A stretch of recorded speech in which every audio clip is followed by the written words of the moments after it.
Hey, what's happening, guys? Dan Darrow here with another Options to Play video update. It's been a crazy week. Just kind of like roller coaster action. Tons of things are moving, but I mean, just very unusual. Very unusual week. It's part of the business, right? I mean, some weeks everything works perfectly. Some weeks they don't. Some weeks not a lot going on. Some weeks things are flying around. So.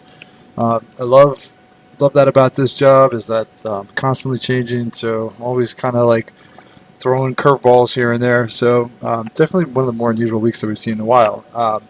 Now there actually were quite a bit of earnings this week.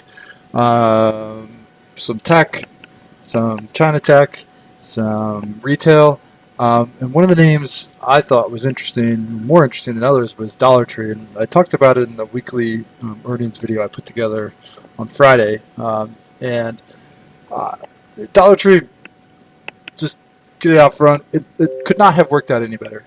It literally exactly as planned. I mean, the one frustrating thing I will say is that the stock actually started to move higher sharply on Tuesday, so had to like kind of pay up for options or more than what I wanted. Had to like change the strategy a little bit just because it started to move. But then it had a nice day Tuesday, had another nice day Wednesday going into earnings, and then this morning they beat and the stock is just absolutely ripping. Now, um, normally when it comes to earnings and just trading options in general, my rule is I like to wait the first 10, 15, even 20 minutes to let the option books fill out, right?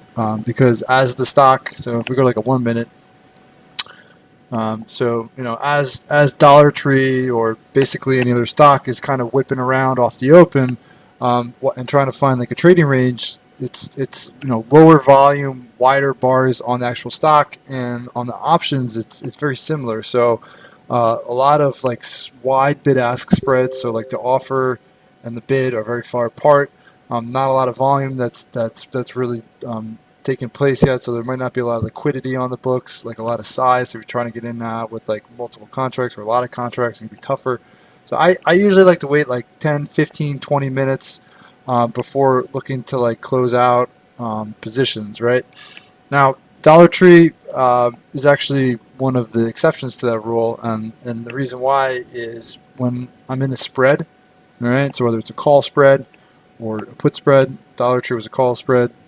Like the trade was an 88 to 95 call spread. So when the stock opened above 95, basically that trade was capped, right? And there was really when Dollar Tree opened above 95 and the call spread was capped at 95, then that position really doesn't stand to benefit for the stock keep going up, right? So like the max profit potential is capped above 95. So if the stock keeps going up to 96, 97, 98, 99, 100, you really don't stand to benefit, right?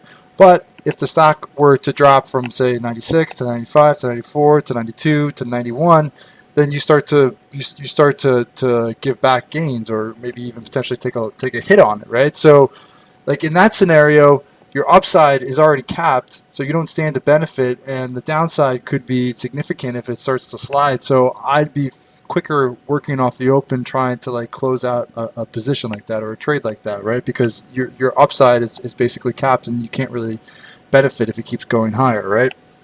So those are the scenarios that I would work faster, right? Maybe the first couple minutes right off the open, maybe in like the first 2 minutes right off the open, I'm looking to try to get out of that.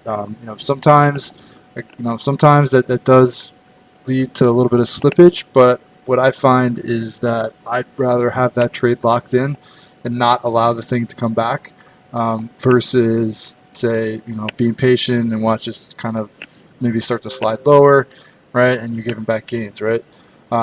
So it's one of the exceptions to my rule of waiting is when like a spread, when you're in a position and it's a spread and it's capped.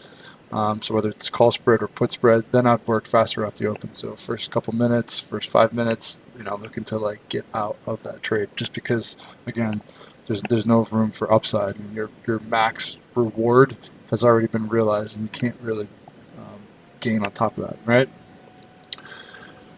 So still a decent amount of earnings coming up tonight, next week. So we're past the heart of earnings season, but there's actually still quite a bit of big, volatile, higher beta names still to report. So still should be some good action there. So if you like these videos and you're looking for more earnings trade ideas with options or more option swing trade ideas, please follow up with the link in the description of the video for more information on options in play. Hope you guys have a great night. Stay well, and I will talk to you all tomorrow.